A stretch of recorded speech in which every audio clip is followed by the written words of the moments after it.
Shit team, change of intro. That's the old intro is back, everyone. That was an accident. Fuck's sake. Sorry everyone for that. Welcome, Costa. Hold on, bro. Hold on, bro. It's that kind of night, isn't it? It's that kind of night. The old intro is back. No, it's not. But anyway, guys, good evening, good morning, good afternoon, wherever you may be. It is currently 10:30 at night here in Brussels in Belgium. Me and Costa finished watching Olympiacos just get thoroughly dominated by Freiburg. Yeah, yeah, yeah. I don't Do you want know. me to start? Yeah, you can start. I really don't want to. Okay. All right. Well, it's been a long time, guys. Well, it feels like it's been a bit of a while.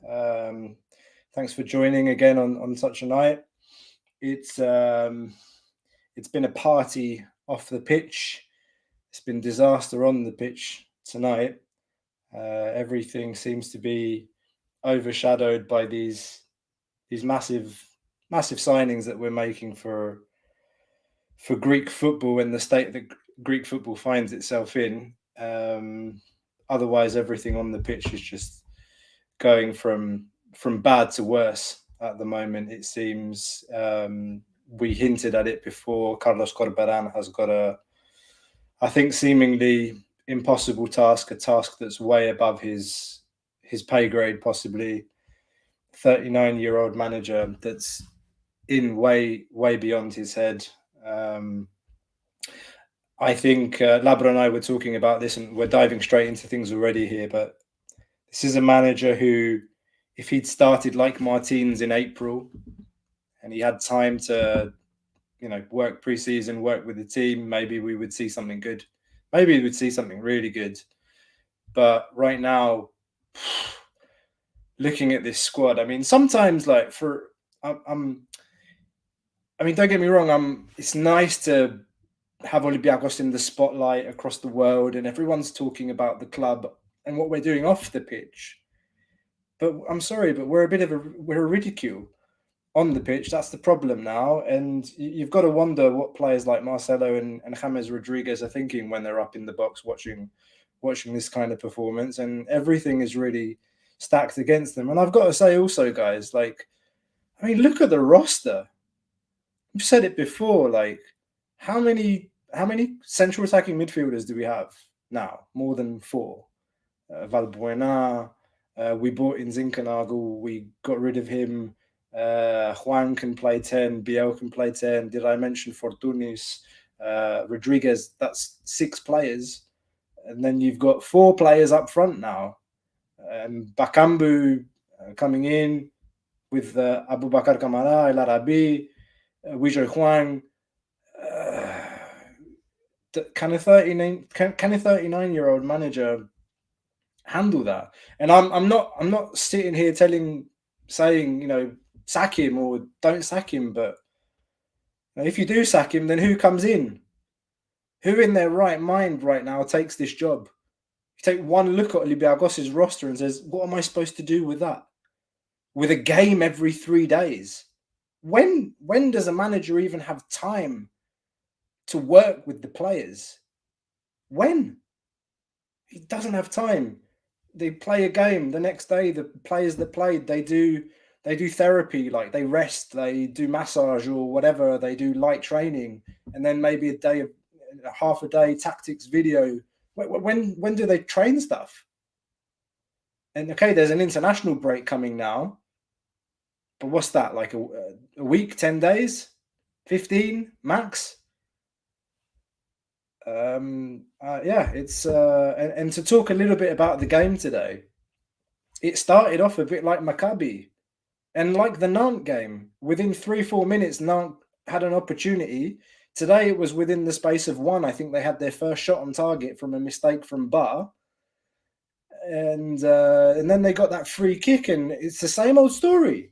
Free kick, set piece, 1-0, boom, easy. First 5 minutes. Whatever game plan there was going into the game, done. And it's true, things haven't gone our way. We haven't had that luck. But I said it to Labrador when we were watching the game. I feel like any luck all the luck that we rode over the last year and a half, is coming back to bite. It always comes back to bite you the other way. In football, you get what you deserve in time, and voila, that was then 2-0 easy. It was easy for them at half time. The team just looked completely demoralized after the goal. Not that we can say the team went into the game well. It was too easy. There was no man marking. They were marking with the eyes. Marcana Madja. And you saw that all throughout the game. It was far too easy. And I think I said it on the last show. If we finish third in this group, it will be nothing short of a footballing miracle if we finish third in this group. Because Olympiacos is on the pitch right now, 11 players running around, not knowing what to do, who they're playing with, how they want to play. And we're going to be playing against 3 teams, Karabag, Nantes, and Freiburg today, that are a team of 11 players playing football. And we're not doing that right now. I'll stop there. We've got much more to say. We'll be here for as long as we can. We haven't looked at the comments yet. That's my intro. Yeah. I don't know. It's like I've forgotten how to do this. It's been like over a month since I think I've done a podcast. I don't even know what to say anymore. I don't know where to begin. I think that's the biggest problem. Where do you begin? I think you begin with the organization of the club, and the transfer strategy and the strategy in of itself, or the lack of transfer strategy, let's say. Or not even transfer strategy in general. I still have the question, who is running the club? I don't know who is making this. Who is giving all this money to James Rodriguez and Marcelo? A Spanish journalist came out and said that Miltiadis Marinakis was the one who decided to sign Marcelo. Is that how we make a transfer? He was the one who kind of thought that up and just did it. It was exciting. I was there. I think people wanted a reason to get excited. People went to the stadium, blah, blah, blah. It was a great bam. But James Rodriguez is a Finnish football player. Okay, he's a legendary. Maybe he'll want to turn his career around. But he's played 10 football games in 2 years. It's really what do you expect from him? Marcelo is not even going to play the first 3 games of this Europa League campaign. What is the point? And now we have Cedric Bakambu coming in, Kasami, this 6 from Hoffenheim. Who is making these decisions? Where is this all coming from? Where was this plan? Who signs 5 players on September 15th? It's insane. It's I don't know. I don't know what to say. There's no Omar El Abdallawi maybe coming back. Why? What's the point of all of this? Who's making these decisions? What? I don't understand. We have 4 strikers now. Cedric Bakambu, maybe amazing for Olympiacos. It's exciting, but what are we doing here? We have El Arabi. We paid 5 million euros for Abu Bakar Kamara. We have Yujo Huang, who was huge bang. We were able to pull it off. We got it through. And then we, of course, have El Arabi, who we gave more than 2 million euros a season to. What are we doing? It's just odd. Going to Corberan.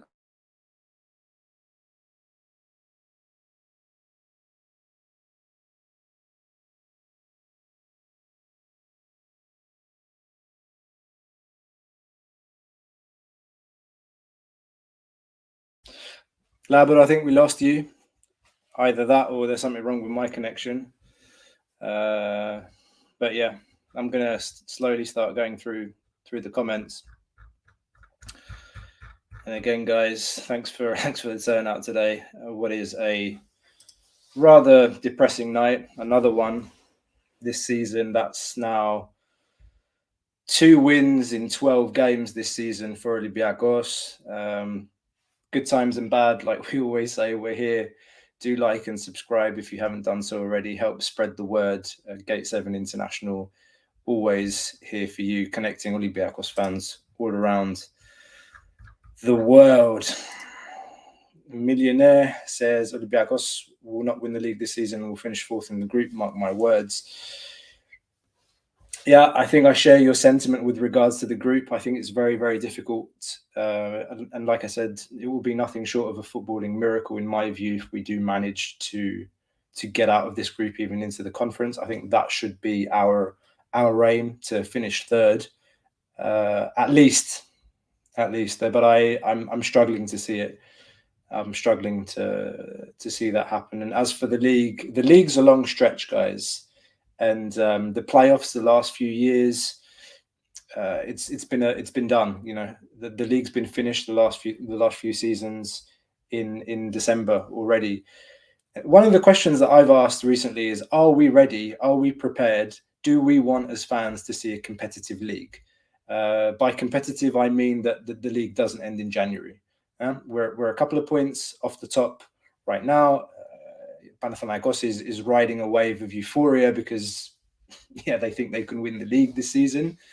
But it's up to us. It's always up to Olympiacos in these situations. And even the league is going to be more challenging than other years, guys. That's for sure. The press in Greece were saying that there would be some players leaving Olympiacos and that the roster will shape up. But right now, we keep saying it again and again. The roster's so bloated. How can you work with this team as a coach? How do you work with the team as a coach with so many players to manage? And now the 39-year-old coach with all these egos, these big name players. Can he handle it? Now, I don't know if Labros is going to be joining me again. But in the meantime, as it is one of those nights, I am going to be dropping the link into the chat for whoever wants to join and say their piece, talk about the game, anything you guys want. All things go on Gate 7 International. Join me for a chat. The link's copied into the chat box now if you guys want to join. Λοιπόν, our friend KN803 says: ο κόσμος χαίρεται που βλέπει ότι έστω και αργά ο πρόεδρος κάνει μεταγραφές σε επίπεδο του πάνω ράφι. Επίσης έχουμε την κρυφή ελπίδα να πάρουμε τρίτη θέση και βγαίνοντας conference να το πάρουμε. Quick translation for non-Greek speakers or those whose Greek isn't so good. He says, our friend here says that the fans are happy to see the president making moves in the transfer markets, even at this late hour, top shelf signings with a small hope of getting third place and taking the Conference League. I think that's a dream, mate. And we can, it's like, we keep on dreaming is basically what you're saying there, I think. Again, KN, το ερώτημα είναι αν θα κρατήσουμε τον Κορμπεράν. Are we going to keep Κορμπεράν? Yeah, players have come in that even he wasn't expecting. Can he impose Am I back himself? or am I not back? I don't know. Can you? Am I back? I don't know. Can you hear me? You're back. You're back. But you're a bit fuzzy. Yeah, we can hear you, Labrador. You're a bit fuzzy though. And I think we lost Labrador again. I can't. Jesus Christ. Did you just hear me say Wi-Fi from Wish? No. I mean, mate, try resetting your internet and coming back, man. Give me a second. So look at my eyes, DC. This team gives me migraines. If I see Bukhalagis, Masuras, or Lepchuk on the starting lineup ever again, I think I will have a stroke. Okay. Concept Calcio, 20 years as a fan, I've never felt so hopeless and unfun as it does not allow to follow this team. Yeah, mate, none of us are having a lot of fun right now. It's a very weird season. I mean, first of all, this whole transfer window thing is very prototype, very unique. It's the first time we've seen this in Greece. Many of you probably asking the question, would we be able to make these kinds of signings? James Rodriguez, Kasami, this lad that's come from Samaseku, the lad that came from Hoffenheim. We probably wouldn't have been able to make these signings if the window shut in end of September, like everywhere else in Europe. But I see there is no football logic. There's no football logic to making these signings right now. What do I mean by that? We're making, while it's good that we sign good players, the situation on the roster is just impossible. Like some of those players that were playing today, deservedly, like they may not play again, but just like imagine their psychology. Like nobody knows what the hell is going on at the club. The players included. Some of those that are playing today, there are players running around training session, the training ground that don't have a clue where this club's going. There are players going out, not going out, players coming in, and just another footballing comment. I don't know if somebody's raised this in the chat already, but I tweeted something, a question. I tweeted a question last week. The question was, what is Olympiacos' best centre-back pairing? What is Olympiacos' best centre-back pairing? And if you go to my account and you look at the responses and the plethora of different responses received, that says a lot. That says a lot. And I hear a lot about Corberan has changed the centre-back pairing all the time. He keeps rotating the squad too much. If he didn't rotate the squads, then the players are so crocked from pre-season that they'll be carrying injuries into, the next game and God knows how long. And with centre-backs, if Kostas Manolas and Sokratis Papastathopoulos are either sitting on the bench or not, or in the stands, like I haven't seen much from them to, for me to say that those two deserve a starting spot right now. It's awful. We have not had a centre-back, a stable centre-back pairing since Semedo. Semedo and Meria, or Semedo and Ba. That to me says a lot. And I'm going to drop something in the poll right now. Guys, please go ahead and vote on this. The question I'm going to be asking is, who is most to blame for our current situation? The players, Corberan, Martins, or club management? Okay, so I'm going to drop that into the YouTube poll. Go ahead and vote in that. I'm curious to see what you guys have to say. Labro, I think you're back now. Am I back? I don't know if I'm back. I hope I'm back. This shitty Belgian Wi-Fi, as they say. Belgian Wi-Fi from Wish. It's obviously the management. The management is so incompetent on so many levels. Honestly, if they were running a company, they would all be fired completely, Let's be real. What's the one current here, And then they hired the coach Corberan, who's like 36 years old and has only coached a tiny village team in England. After he finished his first season 20th and 20th place, I guess. Corberan, that's correct. It's all on them. They made their bed with the manager. The manager looks so out of his depth. Like, this is an experienced locker room. This is a locker room with a lot of big names, big budgets. Carlos Corberan is a manager who worked really well. I think in Huddersfield, where there was no such thing as big names, big players, I think you mentioned already, whether Corberan is a good coach or not, I think he probably is a very good coach. I just don't think this is the right situation for him. And I think the toxicity and situation is going to eat him alive. I think he's finished tonight. They should have just pulled the plug and fired him.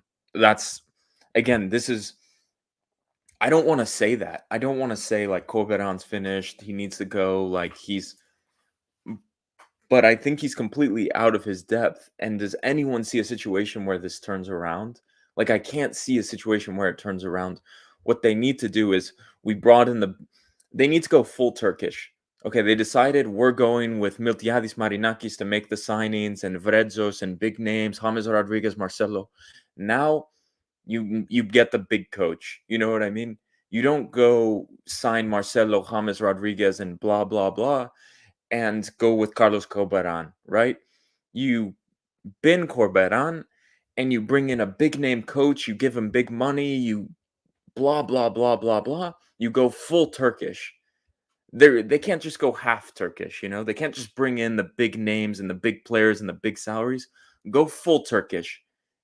You've decided you're going to turn this club into a Turkish club, a Beşiktaş, a Galatasaray. Take the full step. Sink it, you know? Who knows what the state of the club is financially now, too? Massive contracts of players you will never sell. What was the big problem at Olympiacos? You idiots brought in so many free transfers of players you cannot sell. So what did you idiots decide? It's brilliant. It's brilliant. You sign more shitty, older players who you cannot sell on massive wages. Like, who would have thought? Fucking fantastic idea. Fantastic stuff. And so what they need to do now is they're going full Turkish, baby. Here we go. They need to bring in the big name coach. The big stars are here, and that's it. You can't go half in. You can't go cheap on the coach. You can't go 200,000 euros on the coach. It's time to bring the money. We've decided we're going all out, guys. This is it. So Corberan is toast. We need that big name. We need the big washed up coach who's gonna come here with his big CV. Laurent Blanc is someone I think is perfect for what they want. A coach who's failed in the Middle East but done good things at big teams and blah blah blah. It's time to do it, guys. That's it.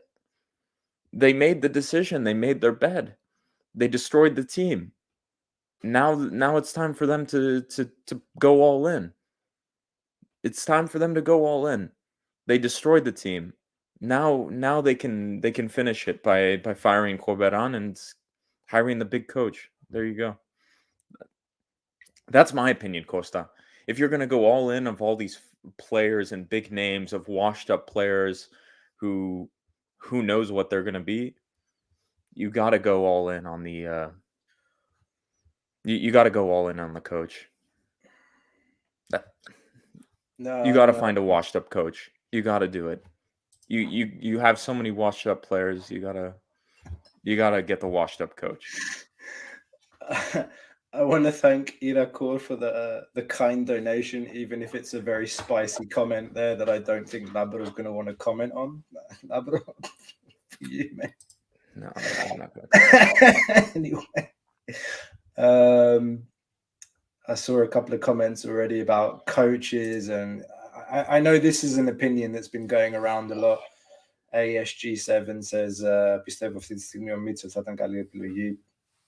It's not a bad one, but the thing is, come on. What I mean is, Michel at this point is not a football coach. He's more of a model, and like, you know, those people who sell out like hotel ballrooms. Yeah. You know, those guys who like sell the hotel ballrooms, and they're like, "You're not getting women because of this or that, or you're not making money in business." They're like snake oil salesmen. Okay, that's a bit mean, but like he's one of those people who's like motivates you and like, I love you, I put my arm around you. Like the guy has failed everywhere he's gone post Olympiacos. Like he's the perfect man for the job. Like he's the perfect man for this shit team that they completely made. They need to go all in. I think I can't wait for who's going to select the new coach.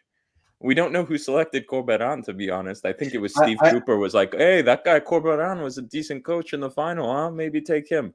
What are we, idiots here? Fuck's sake. I don't know. Well, we have a guest waiting that would like to We share do. his perspective. So we'll stop.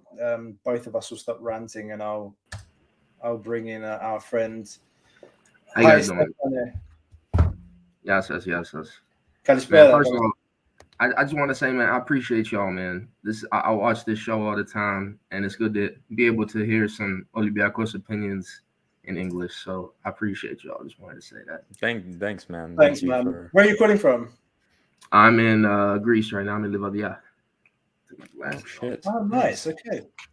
Yeah. So, man, that was bad, man. That was really bad. That made me really sad. I really thought we had at least a hint of a hope going into this, because there was always like at least some positives in the other games. I believed so. Maybe it didn't look good, but you see Pep Biel and you're like, oh man, something. If we can just get Pep in that 10 spot, maybe Juan comes in. No. That was embarrassing, man. That was like Haifa all over again. It was just, it hurts my soul, man. It really genuinely does. It hurts my soul to see the team play like that.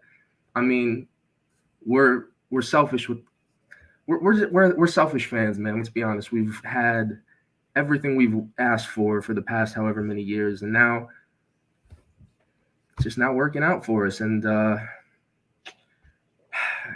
it sucks, man. It sucks because I think of Marcelo and James watching that game today, and I just think they're nudging each other like, yo, what? Okay. Yeah, okay. Oleg Grabchuk plays again. Not to hate on the guy too much. It wasn't his fault. I'm not going to say it, but like, come on, man. Come on. What are we doing? What are we doing? Can someone please tell me what we're doing, man? Oh, it hurts my soul. It hurts my soul so bad. I don't know if you guys played Football Manager, but I'm sure both of you probably have at one point in life. Of course. But to me, like what's been happening the last few weeks, this week in particular, it just feels like me 15 years ago or 20 years ago, I forget, playing Football Manager as a student and getting to deadline day and just signing up all these wicked free transfers and thinking, oh yeah, let's get all these players. And then you realize, oh shit, I've got 40, 50 players on my squad and their morale is really low because we're not winning games. And it's hard for you to turn it around and you're like, oh God. It's like, oh, come on, man. Seriously? Like, it really does feel a little bit like Football Manager gone wrong at the moment. It has to be said. We brought back Manolas, Socrates, and Retsos. And like what you were talking about earlier, what's our best center back pairing? What? A pairing? Pairing? Bro. Socrates and Manolas were ousted from the international team for losing to the Faroe Islands twice together. That happened with them together. And we expected to bring them in to play together. And, it's going to work this time for sure. I don't know. I think Manolas just doesn't want to play anymore. I don't understand why he's not playing out there. He seems to be our strongest individual center back whenever he plays, but does he want to be out there? That's the only explanation I can see to why he's not playing. Socrates, his last few performances have been so bad. And this is coming from an Arsenal fan. I love the guy, man. I love the guy. I really do. I genuinely do love the guy. But the performances are just not there, man. After that missed kick, I forget who it was against. Was it against Apollon? Yeah. No, it was Bratislava at home.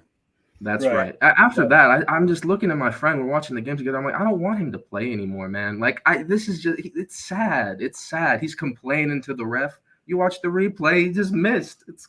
Come on, buddy. Come on. We got Cisse and Ba playing together. And for a couple of games, you saw them playing together and you're thinking, maybe they can rekindle some type of partnership. Nah, man, it's all hopeful thinking. I mean, it's all hopeful thinking. And again, I'm just hoping that Marcelo can bring something. But what are we hoping that he'll bring? He's not even a good defender. He's good at bringing the ball forward and creating chances. He's basically a defensive 10, if that makes any sense. I know you know what I mean. He like cuts inside, tries to create opportunities. Is that what this team needs? Like you said earlier, we've got 5 10s now. The Zinkernagel experiment failed. Apparently, I read some comment. He's like trashing Corberan or something like that. I don't know the validity of that. Fortunis is still on the fringe. Where is Kenny Lala? I don't want him playing. Don't get me wrong. Where are these players? Are they here? Are they in Greece? Are they just on vacation? No, they're at the training center. That's the crazy thing.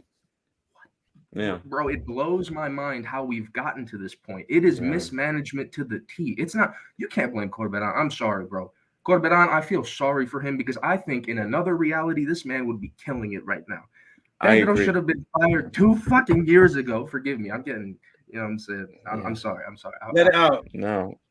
It's shambles, my friends. Yeah. It's shambles.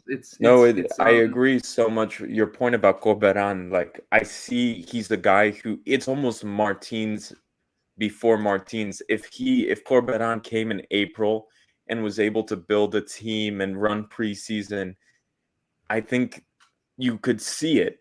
But at this moment in time, a manager like Corberan may not be it. And this is not me saying like Corberan shit, the results, but it's literally just you have big names, you have big egos, you're dealing with a shit show. There's no technical director at the club. You have 25 players who are pissed off, who are not able to get transfers, blah, blah, blah, throwing fits. You need someone who walks in the dressing room and everyone shuts up and they listen, like someone who's had a big career, almost like a former player. That's where Slavan Bilic comes in, just like he was linked at the job. And is he probably a good manager? No, he's gotten washed up in the Middle East and China. But you need someone along those lines to basically, you can tell, like, Mathieu Valbuena is like the same age of Carlos Corberan. And it's just like, I don't know. The locker room is just not a place where a young manager could come in and thrive. But so that's why I'm thinking we need to. It's really shitty. Honestly, I think Corberan, if I was him, I would save myself and try to get out of here as fast as I could. If I was him, I would walk. Honestly, I would walk if I was him. You think he's going to survive Sunday night, Aris away? Well, I don't think he's going to make it. I don't think he's going to make it, guys. Like, I don't know how he comes back from that. James Rodriguez is going to play Sunday night. Like, Stefano, what did you answer on the poll that we put on YouTube? Let's see. Who's the most to blame for the current? Oof, that's tough, man. Club management. It's got to be club management. I mean, these decisions just don't make sense. And again, I'll bring it back to what I consider the biggest problem, like at face value. It's the bloat in the squad. I mean, these are people, man. These are players, but it's not football manager, like you said, man. These are people. They're seeing their friends, their teammates. These are real people. And how are you supposed to build chemistry when there's 50 people? You might not even know some of these guys at this point. Yeah. I mean, they're about to have 5 new guys come into training over the next few days. Yeah, they're already bloated. I thought we were getting sales. I saw that tweet from yesterday and it said, "Oh, some outgoings as well." That's what excited me. I see James Rodriguez coming in. I'm like, okay, great. What are we gonna do, man? Yeah. Pep Biel is a great 10. Maybe I think we should build the squad around him, if anybody. If we're gonna actually build around somebody, but how are we gonna keep anybody at this point? Anybody that's worth their weight is gonna want to leave. Yeah, I don't know. No, I when I was in Greece, I was able to go to a lot of the games in the press section. I actually got to speak with quite a few players during my time there. And I'm not going names or deep details here, but a theme that arose was the locker room is so big and people are pissed off because they're not playing. They were promised things, they came, or they were coming back and management promised things and those weren't granted to them. And they're in a locker room with 40 people. This is not me saying this. This is what I was told by not just one player, but a player, let's say. And the club promised certain players things and they didn't get it. And they're pissed off and they go to other players and they say like, what the fuck this, blah, blah, blah, fuck that. And then there's other players who came to Olympiacos to play in Europe, to play like blah, blah, blah, and didn't even make the European list, right? I'm thinking Leidner, I'm thinking De La Fuente, I was thinking Zinchenko before he got cut. The club promised these people Europe, for the record. When they sign, Olympiacos can't go, I'm promising you Greek football, right? They can't. Who's coming for that? They promised them, like De La Fuente. Let's take the example. Everyone was shitting on De La Fuente Sunday night. Fair enough. Like, what a shit game. But you're Conrad De La Fuente. Your goal when you came to Olympiacos is, I want to play matches. I want to play in Europe so I can go to the World Cup. He's an American international. He wants to go to Qatar. It's a dream of footballers to play for their national team at a World Cup. Like, the chances they get that is very low. So you come to Olympiacos. Olympiacos promises you you're going to play Europa League. You may play Champions League, blah, blah, blah. And you go and you get cut. And then the fans tell you, go play with Pasianina. Meanwhile, you look and your dream of playing in the World Cup since you've had as a kid is over. The club lied to you that you're going to play, and you got cut. And now they say, go play with Pasianina for weeks, when their dream of playing, you need to understand it from their perspective, their dream of playing in the World Cup since they were kids is over. You think they want to go play with Pasianina? You think their mind is like on Greek football? No, you've destroyed them. You've burned them. It's mismanagement on the highest order. And then the fans, I understand. They're still professional footballers. I understand. But you cannot do that to people. You can also, the French players, you can't destroy Kenny Lala's career and then bring him back and be like, okay, he's back. Like, and all the French guys don't talk about this. They don't feel pain for their friend who's been destroyed. His career's over. Like, it's mismanagement. These people should be gone. Their contract should be dissolved, because keeping them around the club is like leeches. And I see this comment from Sal. 100% they're professionals, but they're making millions. Yes, of course. But you got to understand human psychology. Like, people, they're humans, you know? They're not robots. I'm making millions. I don't feel emotions. I put it all above. It's like that, guys. I'm sorry that I'm making excuses for players and millionaires, but it's like that. It's deeper than these things. In my opinion, it's mismanagement. A lot of also the Greek guys, man. The Greek guys, like Vrusai, Androutsos, we keep going. Koutris, they have no future, guys. Like, they have no future whatsoever, and they're still around the team. Like, why are they here? You think that's good for the locker room, having those guys around? I don't know. That's my opinion. From being there up close and seeing these things and listening and just being around, that's what I took away. So, yeah. People can take that and say I'm making excuses for players and coaches and blah, blah, blah. But that's kind of what I saw, and speaking with people, that's what I learned. So, yeah. There you go. You have some insights there from Labro, who had chances to speak with people in and around the team while he was in Greece. So take what you will. Take what you will. You guys can say like, oh, that's bullshit, but it really forms my opinion on a lot of these things, because you can see it, you can hear it, you can feel it when you're there. And I really felt like I've been negative on Corberan from the start, not because he's a bad coach. I'm going to reiterate that. Not because he's a bad coach, but because this situation is impossible for anyone. And that's what you understand when you're there. Like, I don't know who can turn it around.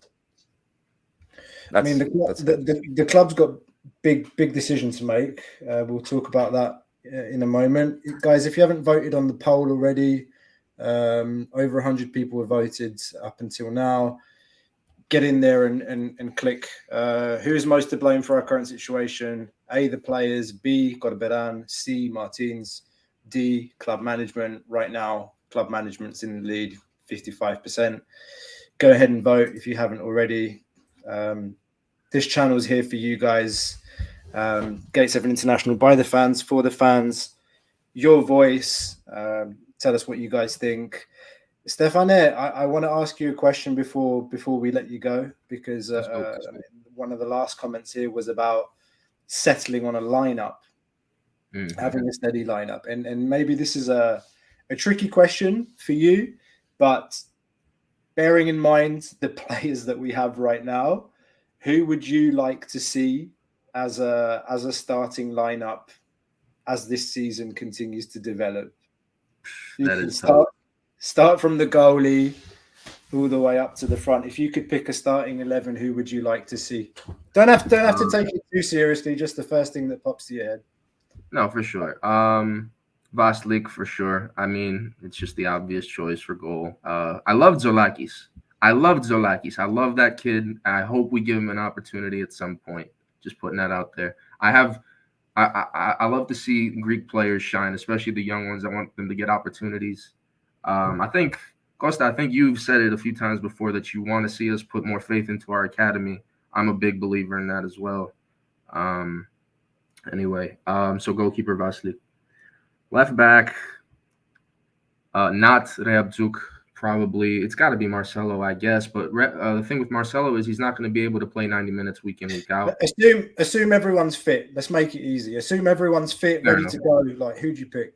You gotta do that. You gotta make it easier. That's because with this team, there's if blank is fit, if blank is happy, if blank shows up, like it's funny. I'm probably gonna forget players going forward too. But anyway, like Marcelo, Manolas, Cisse. Although Cisse stresses me the fuck out lately. God, that man. I don't know. Right back. I want to say Versalco, but the dude has not performed well either. Between him and Avila, it's tough, man. It's tough. I'm going to say Versalco just because if he can get a bit more fit. Yeah, let's say that. Fully fit Versalco. DM, Mvila. Huang in the middle, 100%. Next to... Man, we've got the new signings, too. It's tough. I know Huang for sure. I want Huang there. I'd say Koundé for now. He's at least running. He's at least trying. But, I mean, you could say that about Reabzuk too, so I don't know. Anyway, it's tough, man. It's tough. The Gadi Biel, the dude is an absolute star. He looks good in this team. That's all I'll say about Biel. Left and right wing. Man, I don't want to see Masura anymore. You've put one midfielder too much. How many did I put? Did I say 3? Mvila, Huang, Koundé, and Biel. You got to take one out. That's right. Okay, I'll take Koundé out then. Koundé out. Yeah. Sorry about that. The wingers, man. I don't know. What are my options even? God. James has to be one of them. I guess he's slow though. He's not a fast player. So, and I don't like BL as much on the wing, so that's a tricky one. I really want BL to be at the 10, but James is literally a 10, so I don't know. Maybe interchange them somehow. And on the Seems other like wing, someone didn't really think that through. Jesus Christ. It's weird, man. It's incredible. There was something there was a discussion today on the radio. I think it was Guess had this on his podcast. He made the point, if we'd have signed Rodriguez while he was free before the window closed end of September, would we have signed Pep Biel? But now, like, he's remained free, and it's like, can we sign James Rodriguez? He used to be a really top player and had an amazing World Cup in 2014, and Carlo Ancelotti took him to different clubs. Right. And he's, great for marketing. But are we even going to market these players? Like, fuck, we get people texting us all the time, like, how can we watch the game in Korea? How can we watch the games in Colombia? And we don't even have a service to do that. And anyway, this is something that we're working on, and we'll come back to you on this. But sorry, so yeah, James, one of the wingers. Who's the other winger? What are my other options? Because I'm not picking Masuras. I'm sorry at this rate. No. Masuras, Bola, Gary Rodriguez. Gary, no. James. That's De La 4. Fuente. Yeah, De La no, it's Fuente. got to be Bowler for now. I mean, he can dribble really well. I think you guys have obviously seen that, but I want to see what he can do with an extended run. I think he could possibly put it together. I'll say Bowler, sure. Up front, And up top, El Arabi, man, it's got to be. I mean, Weijou has just been poor. There's no other way to put it. He's been poor. I mean, Camarade, I don't understand that signing whatsoever. The other Camarade might as well be gone as well. Add him to the list of players that we're paying. I forgot about him. Yeah. Yeah, but none of these guys are gone. The window's closed in Greece. It is 12:20 or past midnight, 20 minutes past midnight. The window's closed. So is Andruto still here? Is Vrusai still here? Blah, blah, blah, blah, blah, blah, blah, blah, blah. Are these guys still here? I don't know. Oh, and then we got the Bakumbu, right? What was it? Bakumbu? Bakumbu? Yeah, Jesus Christ. I won't be surprised. I want to see what he can do, I guess. Yeah, I won't be surprised if he starts on the weekend. Honestly, like if he gets minutes, like because the situation is dire. It's dire straits up front. It really is. Man. But, this could have been so different. It could have been so. Corberan could have come in and the team could have been like, fuck, the problem is the locker room is toxic. The locker room is broken. Let's get rid of so many players. Like, let's shift some dead wood. Let's get rid of it. Happy to see you, Manos. Thank you. Let's basically rebuild. Let's bring in like a few quality players like Pep Biel, but let's get rid of all of these dead woods. Get rid of De La Fuente. Get rid of Zinkernagel. Let's say if the coach didn't like Zinkernagel, he didn't want to be here. I don't know what the situation was. You know what I mean? Empty the roster and build a team around some academy kids playing as rotation, but a few really good signings. Like you get BL, you get a big winger, blah, blah, blah. You know what I mean? But instead it's been like nothing has changed. Like there was no effort to move some of these players on. It was just like the window will continue, and just boom, they all brought it in. I will say, like, one thing is like a devil's advocate to say, like, in defense of the management, I guess, is moving on Deadwood isn't easy. No, it's not. Players that you don't want, there's a reason you don't want them. Most of the time, other teams aren't going to want them. And that's when I look back to, like I said, I'm an Arsenal fan, and I look at past 2 years, Arsenal were literally paying players to fuck off. Socrates was one of them. And it was embarrassing. It fucking sucked. I'm reading the news every week like, oh, we just paid another guy to leave. I'm like, this is ridiculous. Oh, gosh. And now But we have to do the same thing. I don't know, man. I'm just saying it might get to a point where that might be the only option. And the window's closed. It's over. This is it. This is the only option. Like Lala, they couldn't find a move for. Like they couldn't find him. You have to rip up the contract. You got to tell him to get lost. You can't keep him. This idea of rehab. And Omar Lebdelawi's going to come back now too. So now how many right backs do we have? I don't think that was. I don't think that's been. Is that not confirmed yet? The Kasami one is, but the Omar one's not. But anyway, the main point is. Kasami, I forgot Kasami. Oh, yeah, Kasami's coming. Yeah. So could you imagine? Could you imagine if you're Agi Bukamara? Yeah. Could you imagine if you're Agi Bukamara? Agibu should have been sold for like 15 mil. You remember when he was literally our best player for a few months? He was flying. Oh my goodness! And now just look. They burned him. It's sad. It's sad. They burned him. Yeah. Now, I think he turned down a deal to go to Turkey, didn't he? Something like that. Well, yeah. It fair was, enough to the guy. Like you're not going to go to a bottom table Turkish team, Like he's got some pride. I think. Like, okay, he's fallen off massively, but okay. Can I just want to address this comment? This from Red Hip Hog says BL should have the role that Balbuena had 3 years ago, creating from the flanks. Pep Biel is a 26-year-old central attacking midfielder that played for Zaragoza and played for Copenhagen. Like he was a big fish in a small pond at Copenhagen. He helped get them to the Champions League group stages. One of the reasons Copenhagen sold him was because there was a clause that Copenhagen would have to pay Zaragoza a rather big fee if Copenhagen qualified for the Champions League and Biel played. So just the comparison here between asking Pep Biel to do what Valbuena did 3 years ago, guys, when Valbuena arrived even at age 33, 34, we're talking about a former French international player with over 50 caps for the French national team.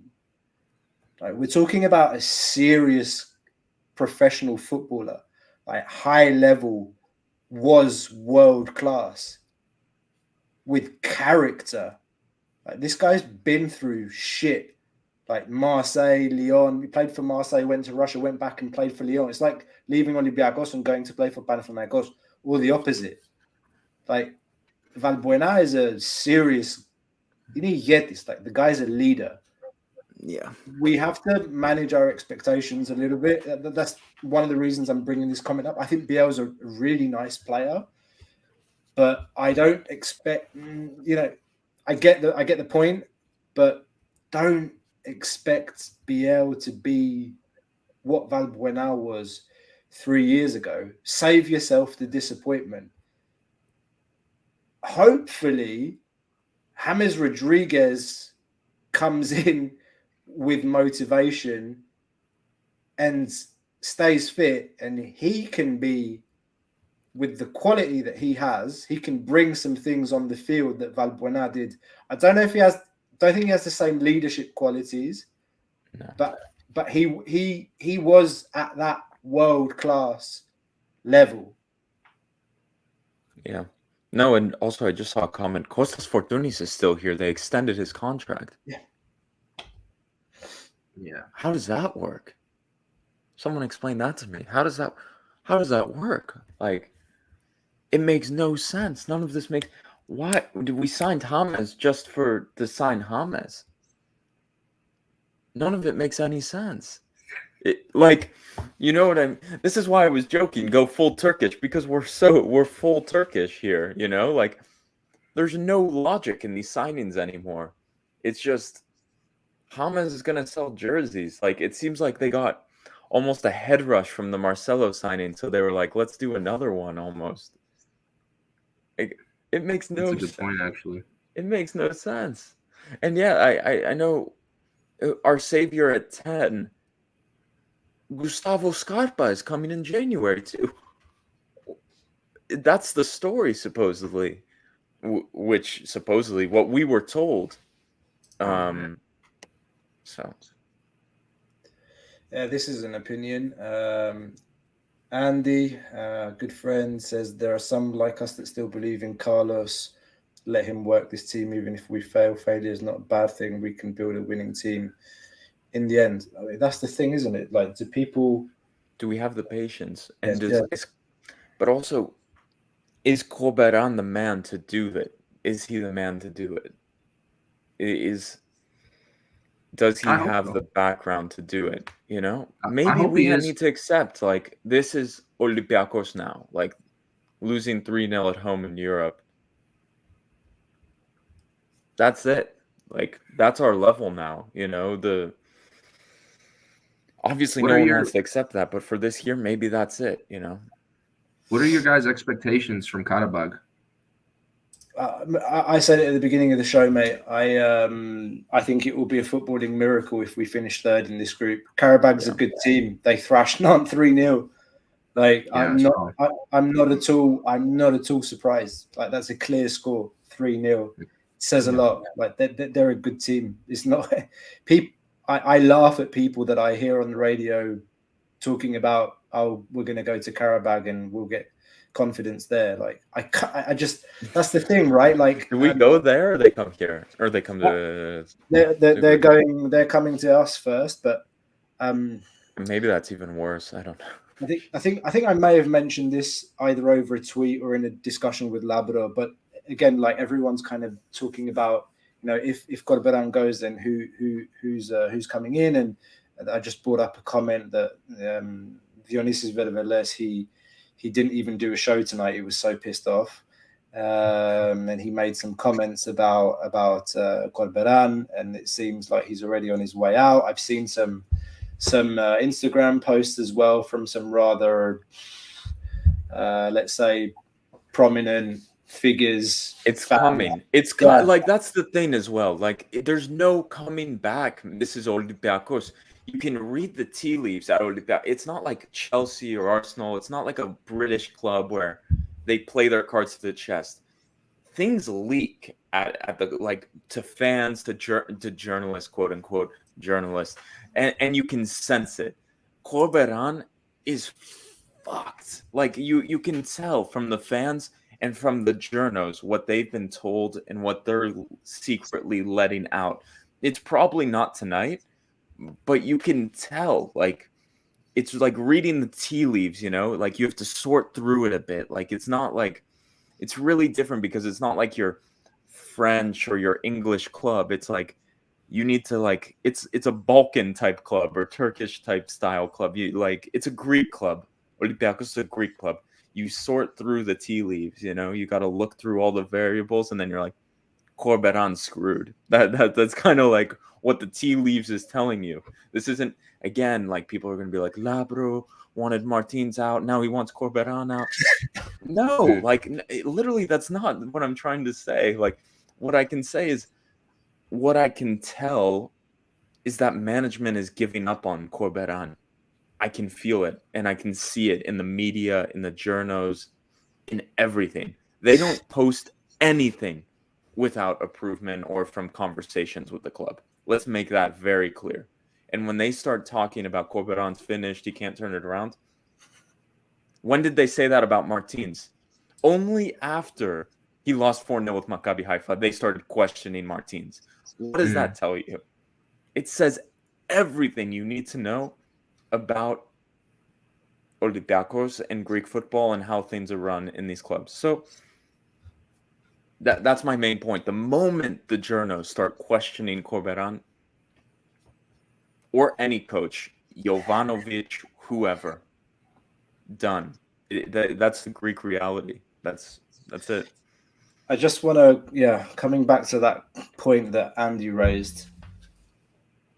I think we talked about Mitchell earlier, and a lot of you will remember going into that Anderlecht game where, you know, everyone knew that if we lose that game against Anderlecht away, Mitchell's gone. And in that first half, I was at that game, by the way. In that first half, the Serb that's playing for Fulham, God, what's his name now? I'm having a brain fart. Anyway, Mitrovic. Mitrovic had a penalty in the first half saved by Roberto. They had a couple of shots. Anyway, we ended up winning that game 3-0 with a Mitroglou hat-trick. And then we went on to playing Manchester United in the last 16. My point is, Corberan needs a game like that. That's probably what he needed tonight, but he didn't get it. And I just... It is like Labro said, like the atmosphere's been building around him. He's an easy fall guy. He's an easy target. It's easy to just pin it on him and say, all right, next. But you can feel it. They maybe they don't want it, but they're like, we just spent all this money on Bakambu, new 6 we brought in, James Rodriguez, whatever. Like, we want to put a new coach now. We want to put a celebrity coach. We want to put a big name, get the fans going, like blah, blah, blah. You can't go half Turkish. I think somebody said you can't go half Turkish. You go full Turkish. Like, because Olympiacos held for a long time to not do shit like this, where it's like, big name, bam. Like we did that sometimes, right? We did that. But it's not like your whole summer was like, big name, washed, bam. Like, we just went full Turkish, like, you know, we've gone full. So now that's my line. You go full Turkish with the players, you might as well go full Turkish with the. I mean, Corberan is still a new coach for us. He's been here for what, like 3 months at most? A month, man. A month. A month? He's been here 10 games for a month. That's what I'm saying. And he's led us to actually some miracles already, it feels like. I mean, 2 penalty shootout wins, right? I mean, I don't know, man. It's tricky. It's tricky. Yeah. I want to see Corberon be the guy that's able to turn this around, but that's not going to happen overnight. Obviously, it's going to take a long time and an extended period of faith from the fans, which we're clearly not willing to give. That's nothing against us necessarily. That's just true. I mean, we're used to winning. We're used to immediate success. We're used to dominating the league. If we don't dominate the league this year, I'd be shocked. I wouldn't believe it. Right. So that may be the call to bring you to sleep. Also, we have more guests showing up. Stefanos, thank you so much for coming on. Enjoy your time in Levadia. Have a great evening, man. Thank you so much. Thanks, Stefano. Bye. Who are we bringing next, Costa? You decide. Oh God, we have two people. We've got two people lining up. Okay, well, should we do both at the same time? I don't think we've ever done that. Now, before we bring in the next guest again, guys, don't forget to like. It doesn't cost you anything. Subscribe if you haven't done so already. You can come onto the show, share your views with us. We open up the lines. So yeah, before I think first come, first served. We've got Yorgos, I think, calling in from the UK, if I remember well. Yes, Yorgos. Yes. Hello, I'm calling in from the UK. How are you guys? How are you? Yeah, long time no see, mate. Yeah. I mean, I guess I just come in the bad days, don't I? Misery loves company. What can I say? Well, first of all, congratulations, Costa, for becoming your third child now. Congrats. Yeah. Hopefully you get international 7 member as well in the future. That's good. Okay, where can we even start from today? I mean, to be honest, we were expecting it. Let's be honest. I mean, after Volos, after Nantes, I wasn't expecting a miracle today. And to be honest, we're kind of lucky. We didn't concede more than 3, I think. And I mean, from the first minute, it was a depressing show. We didn't see anything positive from our players. I think we didn't see any passion, anything. It was like half of them didn't want to be there. And I guess another thing I would like to talk about, because I mean, I'm sure I joined kind of late to the show. I'm sure you guys talked about the game today, but I just want to talk about the signings and this mess of a summer it's been. I mean, I've watched all the qualifiers. I watched pretty much all the games this season. And I mean, something interesting, and I heard the commentators talk about it. If you look at our starting 11 we played against Maccabi in our first game compared to now, how many players are still there? Probably Vouchlik and Villa, 5. Okay, 5. I think that's all you need to know about us right now. We've literally chucked away not chucked away, sorry, because we didn't get rid of them. They're still in the team, but they're just not here. We have a bloated 40-player squad. We have most of the players don't want to be here. We can't get rid of them. We've got a coach that couldn't get a preseason in. We literally chucked him in basically the fire, and we got lucky with the penalty shootouts. And now we're just expecting miracles from him. I mean, the last couple of days, the signings we've done as well, like this summer, they've just been such a mess. And I just want to hear, your thoughts about it. Because, I mean, I'm just getting frustrated. Because it seems like we brought in like 10 players this summer. And I mean, 7 of them, I don't see anything good about them. De La Fuente, Zenkinalgu is already gone out the window. AK-47, what was that about? I mean, it's just such a mess going on. And yeah, I mean, I don't know. It's just frustrating, I guess. Oh, mate, it's fine for you to vent your frustration. Like I think a lot of us are doing that tonight. In terms of the signings, yeah, I think the way I described it earlier is just Football Manager gone wrong. Particularly the last. Yeah, I mean, again, like. I'm not playing down the fact that we've brought in a player like James Rodriguez, who, we probably never dreamed that we'd see Olympiacos like with James Rodriguez and Marcelo in the lineup. But like Labro says, a lot of it is ifs and buts Like if Marcelo's fit, when Marcelo's fit, if James Rodriguez is motivated, if he, there's just a lot too many ifs, and yeah, the way I see it actually, and I don't think I mentioned this already today, is that essentially we have said before that Corberan is asked to do a restart, like hit the reset button and start again. But he's doing it during a period where you're playing every 3 days and you don't have time to like train the squad, barely, like to pass your ideas. You're doing that as an inexperienced manager with a dressing room that's bloated and like filling up with more and more characters that don't know each other yet. And you're trying to impose yourself as a 39-year-old manager with limited experience. So now the situation we find ourselves in is like potentially hitting the reset button again. So it's like a restart of the restart if we decide to sack this guy. But yeah, I guess I want to put you on the spot, and I will ask the same question to our next guest who's waiting. What do you do?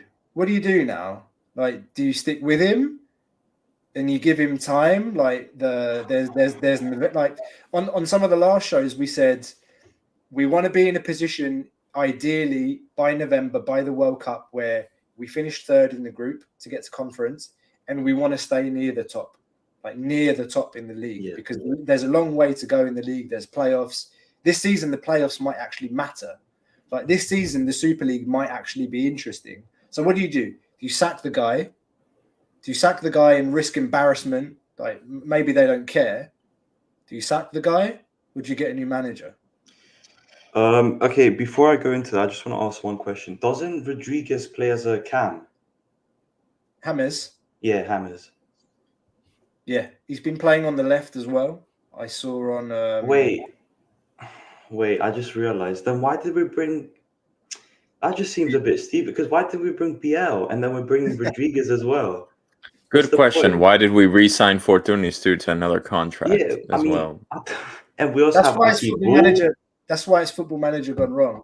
How are you going to keep all the players happy? I don't understand. It's like when you play Football Manager and you don't have the technical director and you're like, oh, I'll make all the transfers. I don't need the scouts or technical director.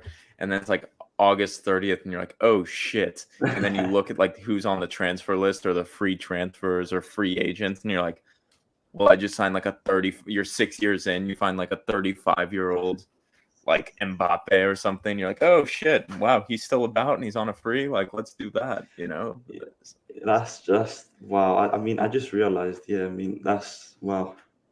This comment here, this is something that we have talked about, and I know that Labra, you agree with this as well, and I agree. There are players on this roster that should have left, and they should have gone cheaper.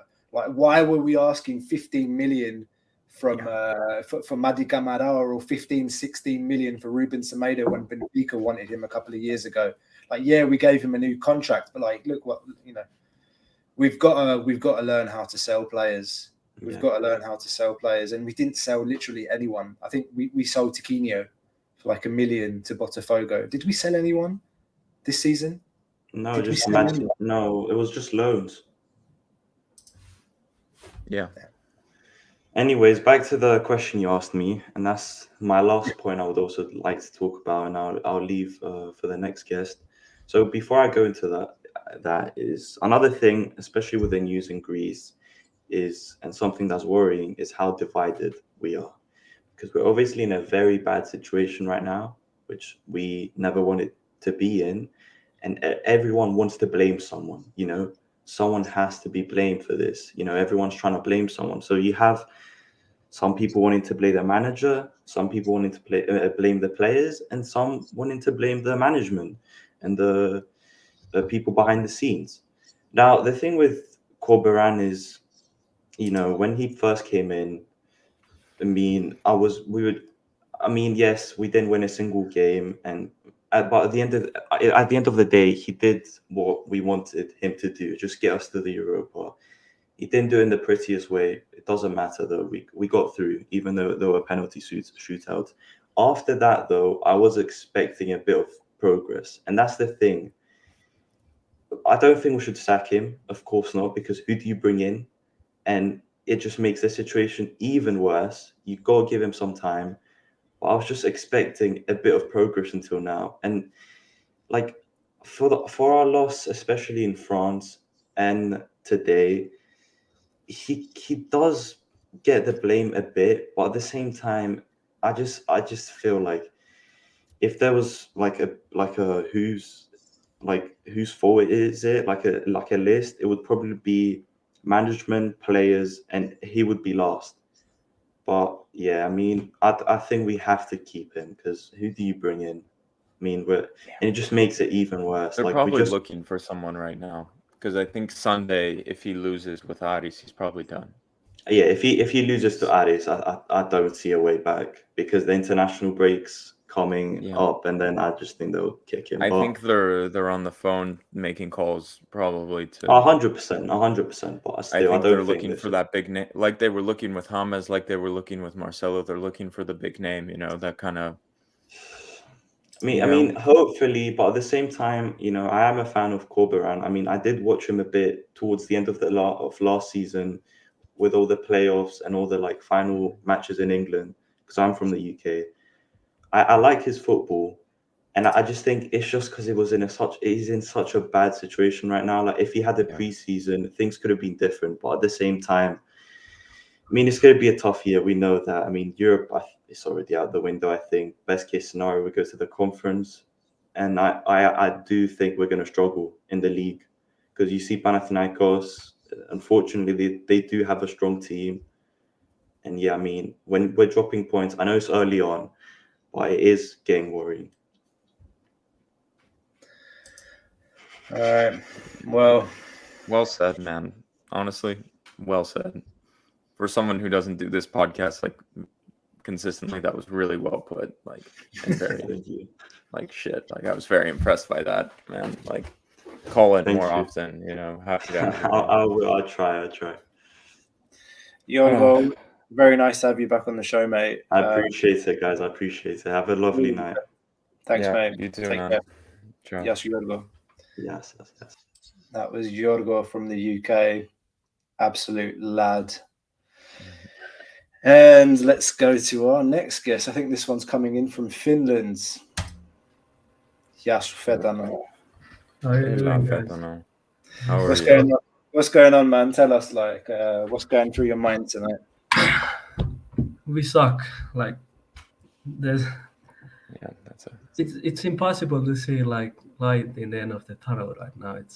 We are so deep. It doesn't look like good at all. Do we get out of this group? Yeah, out of the Europe too. Like, do you think that we can get Conference League football?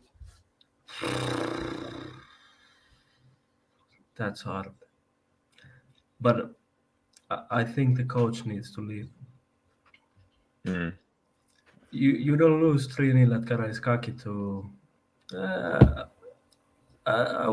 Okay, they were good, but like a mid-table German team, and stay in the job, in my opinion. We didn't have a shot on target. Can I just say that's something that I did not? No, that's something that I didn't say earlier. Because I mean, really, the game, is it really worth analysing? Like we talked about the fact that there was. I was barely even watching the game tonight too. Like I've become so disenfranchised. Also, your kids were pulling my hair and pulling on my shirt. I thought little George was gonna kill me, but okay.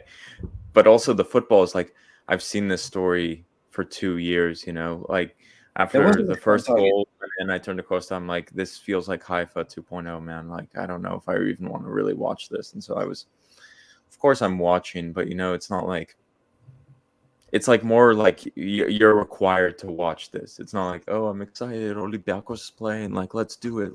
No, it's like, this is almost like a job at this point to watch this team fail, because and there's like nothing to build on. There's nothing good right now. The offense is not good, the defense is not good, the midfield is not good. No one's like, okay, some people are average, but no one's good, so we have nothing to build on.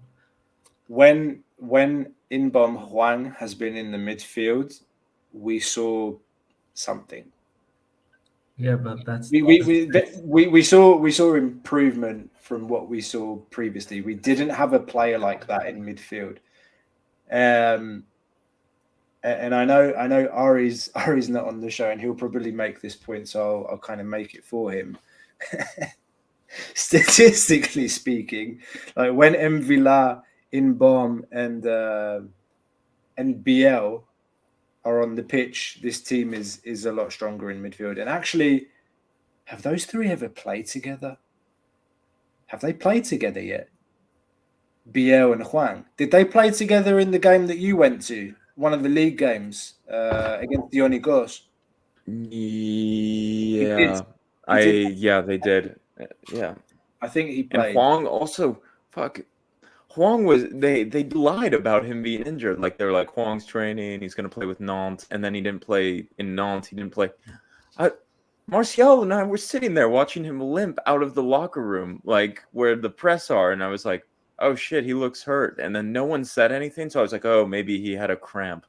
He was hurt. He like walked out of the locker room like physically hurt, and no one said anything. Like there were reporters there, and they just like literally didn't even notice, or like I don't know. It was super interesting actually. That's a funny story because we saw him limping. We're like, oh shit, did he pick up a knock?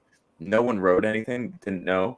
Day of the game with Nantes, it was like Inbom Huang is dealing with an injury and out. It's like, what? Like, why was this not reported earlier? But anyway, that's how it goes. Yeah, we're talking about this situation, and this is a very pertinent comment I find from Red Hip Hog about Bilic saying Olympiacos is a big club, but timing's bad. I think I've said this before many times. Anybody who chooses to take this job is a bit of a madman right now in the current situation, and I tend to agree. You've got to throw a lot of money at anyone, and only a big name is going to do it right now. I've seen another comment as well that the signings now might be signings that are being asked from a potential future manager. See, that's what I thought too. It's like, what way was Corberan like?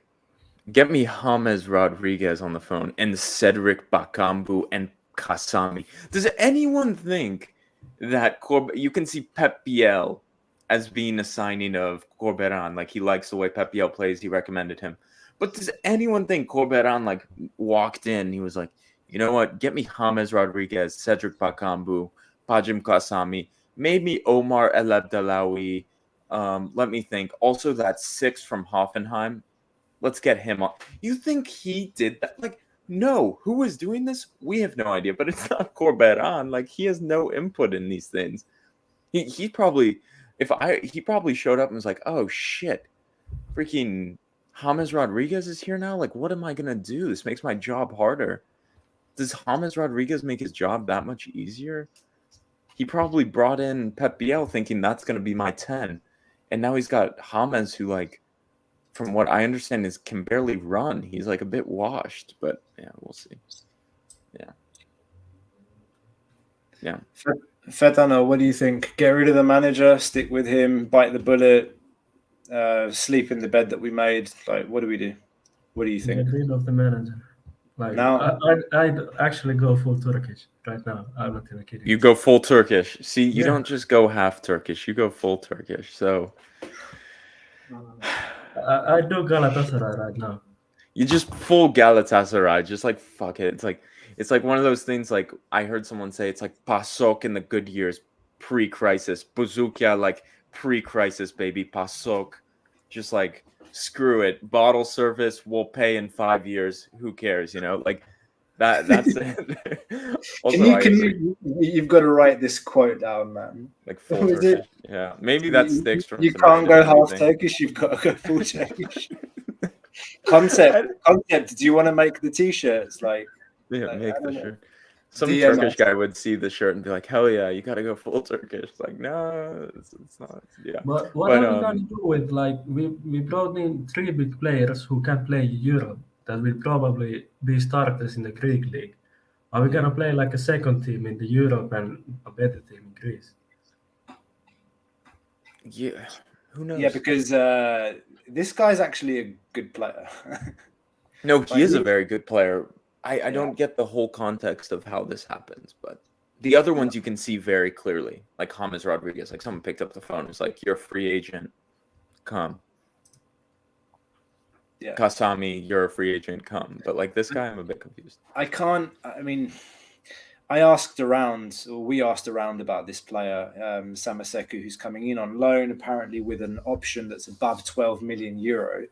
This is a player that signed for Hoffenheim from Red Bull Salzburg for more than, I think it was more than 16 million, 18 million they paid for him. And he was a gem at Salzburg. We know these Red Bull teams are like these Red Bull teams. We've played them in friendlies the last 2 seasons, and they've beaten us easily.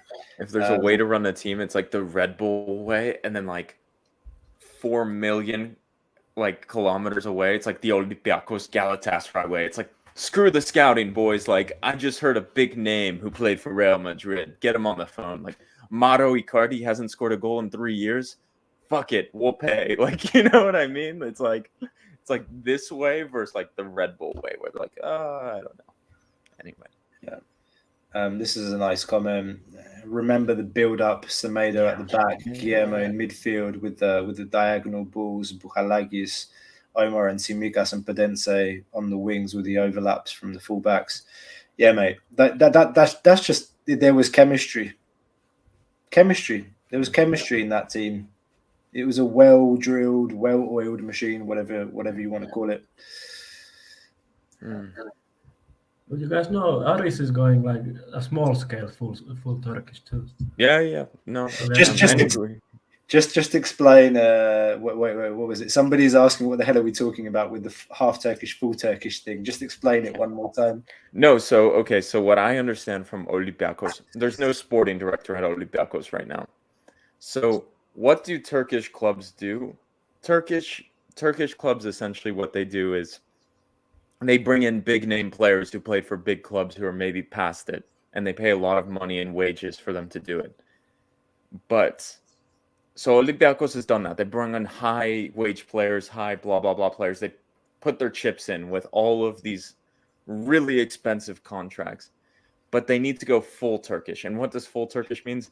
It means firing Corberan and finding a washed up big name manager. So I need to go to the list.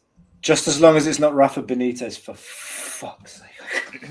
But like, we just need that manager who coached Real Madrid, PSG, something like that, failed in China, in the Middle East, and wants to come back to Europe. That's our guy. That's who we need. And that's full Turkish, baby. Like, that's it. And Turkish clubs all went bankrupt at some point. Let's not talk about that because we're living the good moments right now. So we're not talking about that. It's PASOK pre-crisis, baby. Like, we're living good. Like, I just bought another bottle of vodka, put it on the credit card. Some German guy will pay. Who cares? God. You know, like we're going. Yeah. Anyway. Oh, Jesus. TF91, thanks a lot for the donation, mate. Hey guys, I don't think Corberan's a bad coach. At least he's not sleeping on the bench. He accepted full responsibility. But if he left, do you think Vilas Boas would be an option? Also, congrats, Costa. Thank you very much, my friend. As a Tottenham fan, I don't really want to see him. He kind of sucked. Even OM fans hated him as well. Yeah, he was their manager when we played them that season. What was it? Yeah, we beat them at home, wasn't it? And then we lost away to them. I don't know.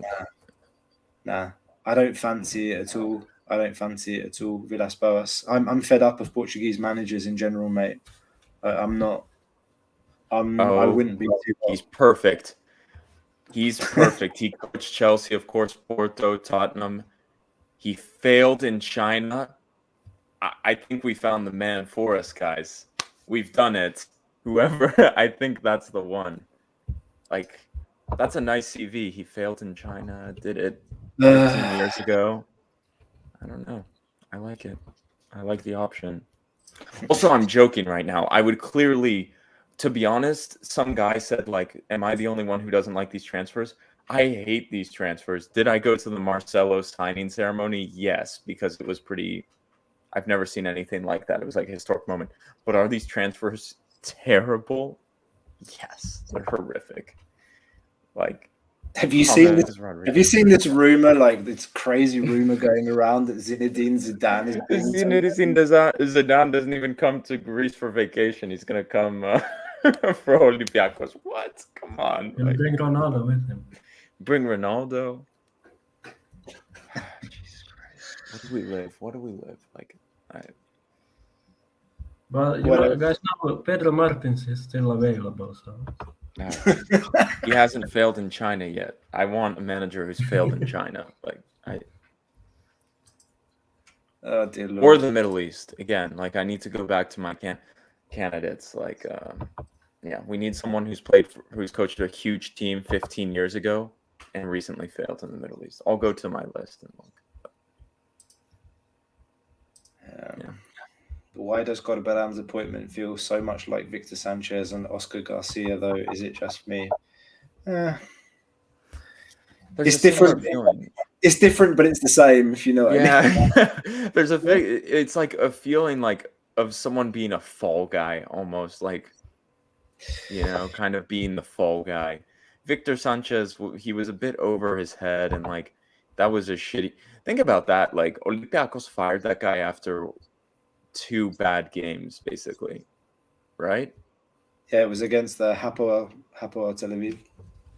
Yeah. Was it? No, Maccabi Beersheva. Beersheva, like, people forget, since Martins was here so long ago, it is like the Olympiacos DNA to like fire a coach in the weirdest circumstances for no reason.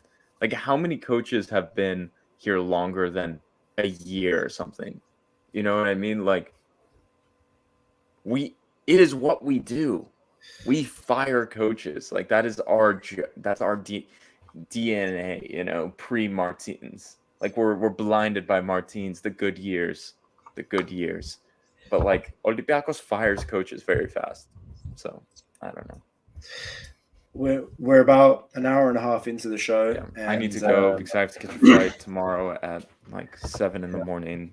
Yeah, guys, So and I'm probably going to be up all night myself. But I want to kind of wrap this show up a little bit on the following lines, because it's another tough night, but another night where I suppose it's expected. I personally thought, again, it would be a miracle to get even a draw tonight against Freiburg, a team that's sitting second in the German Bundesliga. What I want to say is that I think what we've been doing with transfers, it's to an extent, it's pulling the wool over our eyes. On the other hand, I think if we try and think of a long-term perspective, I know that's very far away. It does feel to a certain extent like we're trying to build for next summer.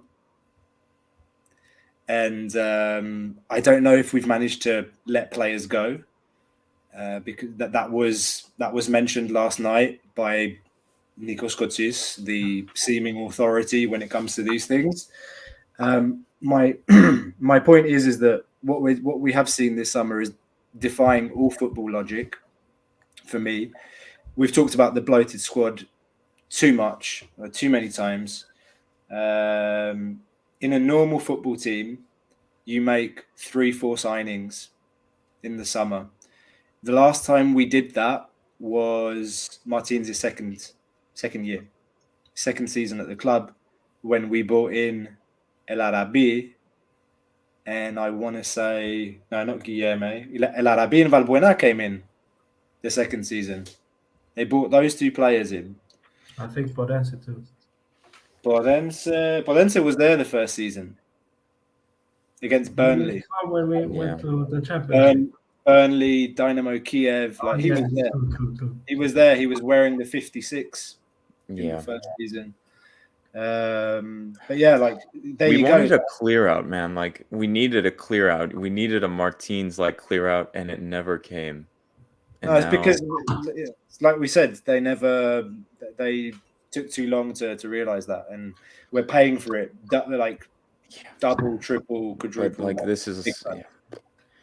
And the one thing holding hope is like if the ifs and buts all go right. It's like if Marcelo is healthy and fit, if James wants to play football and can run, like if Cedric Bakambu, who like literally got chased out of the port of Marseille by their fans, like is good as well. Maybe he is. He's like El Arabi-esque, was like amazing in China. We love people amazing in China or the Middle East, so maybe he's the man. There's so many ifs. It's like, can Manolas run again and play football? Maybe if he does decide to be a footballer again, like that would be great for Olympiacos. Can Versalco stay on the pitch for more than one game or 2 games in a row? Maybe. Can Vachlik jump to catch a cross? Maybe. That was a bit mean, but anyway.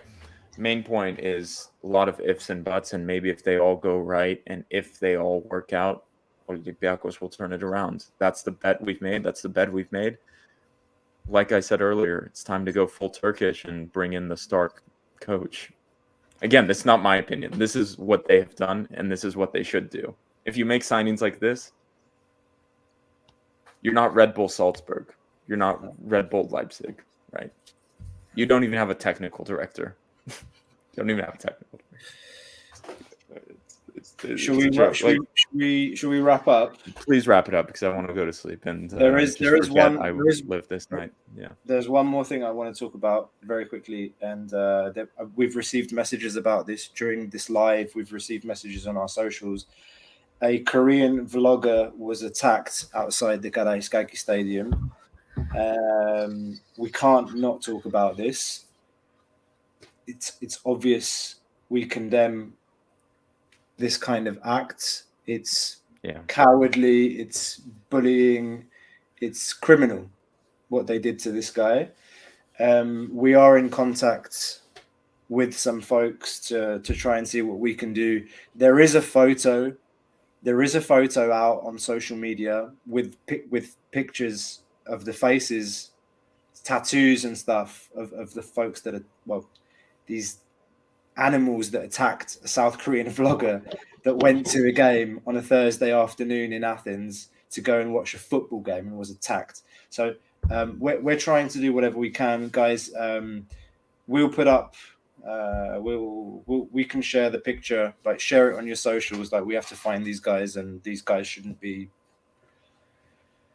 They don't have a place. They don't have a place in the stadium. I don't know what to say. Like I'm just so I'm angry beyond words. And Labrador, maybe you can put it better. No, it's a disaster. Like you make it near impossible to buy tickets without your AMCA card and blah blah blah, and then you have some people who figure it out, spend time, and go to the stadium, and you attack them for coming, buying Olympiacos merch, showing Olympiacos to the world. It's disgraceful, and that bad name that so many people from abroad think, oh, Greek football stadiums are scary and dangerous. We're not going to go. Olympiacos is a dangerous place to go to. It just destroys the club's reputation and really makes it difficult to build fan base abroad.